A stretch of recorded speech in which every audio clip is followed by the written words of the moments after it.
So over here on the top, you can see that I get a list of all of the events that I have right here. And you can see on the top that there are the column titles for those particular events.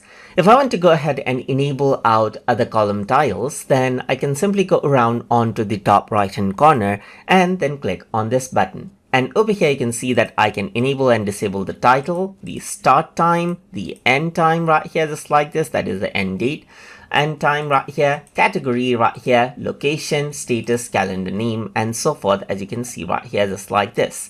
You can also go around and then, let's say for example, rearrange the columns. Let's say for example, you can click and go around and drag the end date right here, start date in the beginning. Let's say for example, drag the title around over here on the right, calendar name over here on the left, and so forth right here, just like this.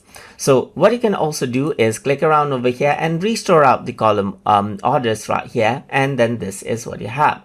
So that is how you can go ahead and then work around with column order for the event list that you see inside of Thunderbird.